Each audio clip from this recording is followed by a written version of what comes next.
അപ്പൊ ഓണമൊക്കെ അടുത്തെത്തിയല്ലേ, സദ്യയൊക്കെ സെറ്റാക്കുന്ന തിരക്കിലായിരിക്കും എല്ലാവരും. സദ്യയിലെ ഏറ്റവും സ്പെഷ്യൽ ആയിട്ടുള്ള നമ്മുടെ സാമ്പാർ നല്ല രുചിയോടെ എങ്ങനെ ഉണ്ടാക്കാമെന്ന് നമുക്ക് നോക്കിയാലോ. ഇത് നല്ല ടേസ്റ്റിലും വളരെ എളുപ്പത്തിലും ഉണ്ടാക്കാനുള്ള കുറച്ച് ടിപ്സ് ഞാൻ ഈ വീഡിയോയിലൂടെ നിങ്ങൾക്ക് പറഞ്ഞു തരുന്നതായിരിക്കും. എല്ലാവർക്കും ഓണം സീരീസിന്റെ 8ാമത്തെ എപ്പിസോഡിലേക്ക് സ്വാഗതം. സാമ്പാർ ഉണ്ടാക്കുമ്പോൾ നിങ്ങൾക്ക് ഇഷ്ടമുള്ള പച്ചക്കറികൾ ചേർക്കാവുന്നതാണ്. ഞാനിവിടെ മുരിങ്ങക്കായ, ബീൻസ്, മത്തങ്ങ, കുമ്പളങ്ങ, വഴുതനങ്ങ, പടവലങ്ങ, ക്യാരറ്റ്, ഉരുളക്കിഴങ്ങ്, പിന്നെ വേണ്ടത് തക്കാളിയും വെണ്ടക്കയും ഒരു വലിയ സവാളയുമാണ് ഞാൻ എടുത്തിട്ടുള്ളത്. സവാള ഈ ഒരു വലിപ്പത്തിൽ അരിഞ്ഞെടുക്കുക.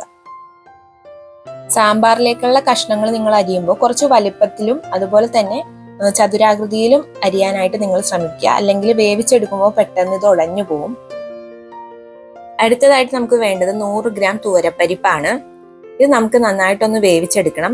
അപ്പോൾ ഞാൻ 100 ഗ്രാം തൂവരപ്പരിപ്പ് കുക്കറിലേക്ക് ഇട്ട ശേഷം ഇതിലേക്ക് 2 പച്ചമുളക് കീറിയിട്ട് കൊടുക്കുക. അതുപോലെ തന്നെ 2 വെളുത്തുള്ളി, ഒരു 2 കറിവേപ്പിലയും കൂടി ചേർക്കുക. പിന്നീട് ഈ പരിപ്പ് വേവാനുള്ള വെള്ളവും കൂടി നമുക്ക് ഒഴിച്ചു കൊടുക്കാം. ഇതിലേക്ക് 1/2 ടീസ്പൂൺ ഉപ്പും കൂടി ചേർത്ത് നമുക്കിത് മൂടി വെച്ച് ഒരു 5 വിസിൽ കേൾക്കുന്നവരെ വേവിച്ചെടുക്കാം.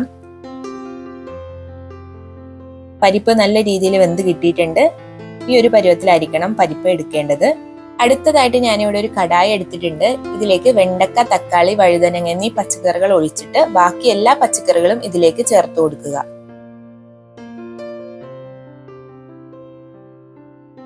ഇനി ഇതിലേക്ക് ഒരു 1/2 ടീസ്പൂൺ ഉപ്പിട്ട് കൊടുക്കാം. അതുപോലെ തന്നെ 1/4 ടീസ്പൂൺ മഞ്ഞൾപ്പൊടിയും കൂടി നമുക്ക് ചേർത്ത് കൊടുക്കാം. ഇനി ഈ പച്ചക്കറികൾ ഒന്ന് വെന്ത് കിട്ടാനായിട്ട് നമുക്ക് ആവശ്യത്തിനുള്ള വെള്ളവും കൂടി ഒഴിച്ചു കൊടുക്കാം. ഇനി ഈ പച്ചക്കറികളെല്ലാം തന്നെ ഉടഞ്ഞു പോവാണ്ട് നല്ല രീതിയിൽ വേവിച്ചെടുക്കുക. അടുത്തതായിട്ട് ഞാൻ ചെയ്യുന്നത് നാരങ്ങ വലുപ്പത്തിലുള്ള ഒരു വാളംപുളി എടുക്കുക. അതിലേക്ക് ചെറിയ ചൂടുവെള്ളം ഒഴിച്ചിട്ട് നല്ല രീതിയിൽ ഇത് ഒന്ന് ഉടച്ചു വെക്കുക. ശേഷം അരിച്ചിട്ട് മാറ്റി വെക്കേണ്ടതാണ്. ഇടയ്ക്ക് നമ്മളൊന്ന് പച്ചക്കറികൾ വെന്തോ എന്ന് മൂടി തുറന്ന് നോക്കേണ്ടതാണ്. പച്ചക്കറികൾ വേവുന്ന ആ ഒരു സമയം കൊണ്ട് നമുക്ക് വേറൊരു കടായിലേക്ക് 2 ടേബിൾ സ്പൂൺ വെളിച്ചെണ്ണ ഒഴിച്ചു കൊടുക്കാം. വെളിച്ചെണ്ണ നന്നായി ചൂടായി വരുമ്പോൾ അതിലേക്ക് വെണ്ടക്കായും അതുപോലെ വഴുതനങ്ങയും കൂടി ചേർത്ത് കൊടുക്കാം. ഇതിലേക്ക് 1/4 ടീസ്പൂൺ ഉപ്പും 1/4 ടീസ്പൂൺ മഞ്ഞൾപ്പൊടിയും കൂടി ചേർത്ത് കൊടുക്കാം. ഈ വഴുതനങ്ങയും വെണ്ടയ്ക്ക എന്ന് പറയുമ്പോൾ ഇത് പെട്ടെന്ന് വെന്തുടഞ്ഞു പോകുന്നതും അതുപോലെ തന്നെ കുറച്ച് വഴുവഴുപ്പുള്ളതുമാണ്. അതുകൊണ്ടാണ് നമ്മൾ മറ്റു പച്ചക്കറികളുടെ ഒപ്പം ഇത് ഇടാഞ്ഞത്. പിന്നീട് നമുക്ക് ഇതിലേക്ക് തക്കാളിയും കൂടി ചേർത്ത് കൊടുക്കാം. ഇപ്പോൾ വെണ്ടയ്ക്കയും വഴുതനങ്ങയും തക്കാളിയും ചെറുതായിട്ടൊന്ന് ഫ്രൈ ആയി കിട്ടിയിട്ടുണ്ട്. ഇനി നമ്മൾ വേവിച്ച് വെച്ചിട്ടുള്ള ആ പച്ചക്കറികളിലേക്ക് ഇത് ചേർത്ത് കൊടുക്കാം. ഇനി എല്ലാം കൂടി നന്നായിട്ടൊന്ന് മിക്സ് ചെയ്തെടുക്കാം. ഇനി നമുക്കൊന്ന് ചെറിയ ഫ്ലെയിമിൽ വെച്ച ശേഷം ഇതൊന്ന് മൂടി വെച്ചേക്കുക.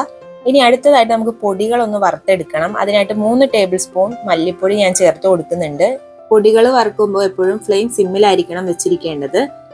അടുത്തതായിട്ട് ഞാൻ ചേർക്കുന്നത് മുളക് പൊടിയാണ്. 1.5 ടേബിൾ സ്പൂൺ മുളക് പൊടി നമുക്ക് ചേർത്ത് കൊടുക്കാം. ഇതിലേക്ക് സാമ്പാർ പൊടി ചേർത്ത് കൊടുക്കുക. 3 ടേബിൾ സ്പൂൺ സാമ്പാർ പൊടി ഇട്ട് കൊടുക്കുക. ഞാൻ സാറാസിന്റെ സാമ്പാർ പൊടിയാണ് ഞാൻ യൂസ് ചെയ്യുന്നത്. സാമ്പാറിന് ഒരു കിടിലൻ ടേസ്റ്റ് കിട്ടാനായിട്ട് ഞാൻ ഒരു ടിപ്പ് നിങ്ങളോട് പറഞ്ഞുതരാന്ന് പറഞ്ഞിട്ടുണ്ടായില്ലേ, ഇതാണ് കേട്ടോ ആ ഒരു ടിപ്പ്. നിങ്ങൾ സാമ്പാറിലേക്ക് ഇടുന്ന പൊടികൾ ചെറിയ രീതിയിൽ ഇങ്ങനെ ഒന്ന് വറുത്തെടുക്കുക. ശേഷം സാമ്പാറിലേക്ക് ഇട്ട് കഴിഞ്ഞിട്ടുണ്ടെങ്കിൽ ഇതിനൊന്ന് നല്ല വറുത്തരച്ച ടേസ്റ്റ് ആയിരിക്കും കേട്ടോ കിട്ടുന്നത്. ഇതിന് നമ്മൾ സെപ്പറേറ്റ് തേങ്ങ ചിരകി വിഷമിക്കേണ്ട ആവശ്യമൊന്നുമില്ല. ഇതിങ്ങനെ ചെയ്ത് കഴിഞ്ഞാൽ അടിപൊളി ടേസ്റ്റ് ആണ്. എന്തായാലും ട്രൈ ചെയ്ത് നോക്കുക. ഈ പൊടികളുടെ പച്ചമണം മാറിക്കഴിഞ്ഞാൽ നമുക്കിത് പച്ചക്കറികളിലേക്ക് ഇട്ട് കൊടുക്കാവുന്നതാണ്.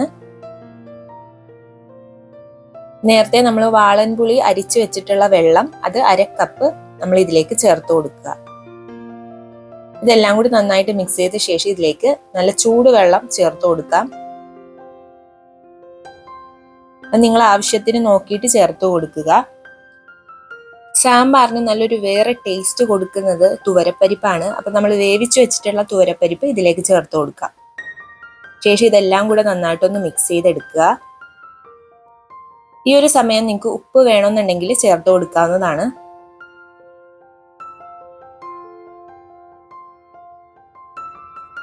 ഇനി അടുത്തതായിട്ട് നമുക്ക് ഇതിലേക്ക് മല്ലിയിലയും കറിവേപ്പിലയും ഇട്ട് കൊടുക്കാവുന്നതാണ്. മല്ലിയില ഇഷ്ടമുള്ളവർക്ക് കുറച്ചധികം ഇട്ട് കൊടുക്കാവുന്നതാണ്. പിന്നീട് നമുക്ക് 1 ടീസ്പൂൺ ശർക്കര ലായനിയും കൂടി ചേർത്ത് നല്ല രീതിയിലൊന്ന് മിക്സ് ചെയ്തെടുക്കാം. നമ്മൾ ഇതിലേക്ക് കായപ്പൊടി സെപ്പറേറ്റ് ആയിട്ട് ചേർക്കുന്നില്ല. ഓൾറെഡി നമ്മുടെ സാമ്പാർ പൊടിയിൽ കായപ്പൊടിയൊക്കെ ചേർന്നതാണ്.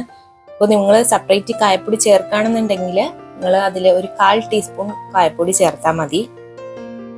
അടുത്തതായിട്ട് നമ്മൾ സാമ്പാറിലേക്ക് ഒന്ന് താളിച്ചിട്ട് കൊടുക്കേണ്ടതുണ്ട്. അതിനായിട്ട് 2 ടീസ്പൂൺ വെളിച്ചെണ്ണ ഒഴിച്ചു കൊടുക്കാം. എണ്ണ ചൂടായി വരുമ്പോൾ 1 ടീസ്പൂൺ കടുക് ഇട്ട് കൊടുക്കാം. കടുകെല്ലാം നന്നായി പൊട്ടി വന്നെന്ന് ഉറപ്പാക്കിയ ശേഷം 1/4 ടീസ്പൂൺ ഉലുവ ഇട്ട് കൊടുക്കാം. ഇതിലേക്ക് 6 വറ്റൽമുളക് പൊട്ടിച്ചിട്ട് കൊടുക്കാം. അവസാനമായിട്ട് 1 തണ്ട് കറിവേപ്പിലയും കൂടി നമുക്ക് ചേർക്കാവുന്നതാണ്. ഇതെല്ലാം നന്നായിട്ടൊന്ന് ഇളക്കിയ ശേഷം നമുക്ക് സാമ്പാറിന് മുകളിലേക്ക് ഒഴിച്ചു കൊടുക്കാവുന്നതാണ്. അപ്പോൾ നമ്മുടെ ടേസ്റ്റി ആയിട്ടുള്ള സാമ്പാർ ഇവിടെ റെഡി ആയിട്ടുണ്ട്. നല്ല വറുത്തരച്ച രുചിയിലായിരിക്കും നമുക്ക് സാമ്പാർ കിട്ടുക. അടുത്ത ദിവസം നല്ല കുറുകിയ രീതിയിൽ നമുക്ക് സാമ്പാർ കിട്ടുന്നതായിരിക്കും. അപ്പോൾ നിങ്ങൾ ഇതേ രീതിയിൽ ഒന്ന് ട്രൈ ചെയ്ത ശേഷം കമന്റ് ബോക്സിൽ ഒന്ന് ഫീഡ്ബാക്ക് അറിയിക്കുക. അപ്പോൾ നെക്സ്റ്റ് ഒരു അടിപൊളി ഓണം വിഭവമായിട്ട് കാണുന്നവരെ ബൈ.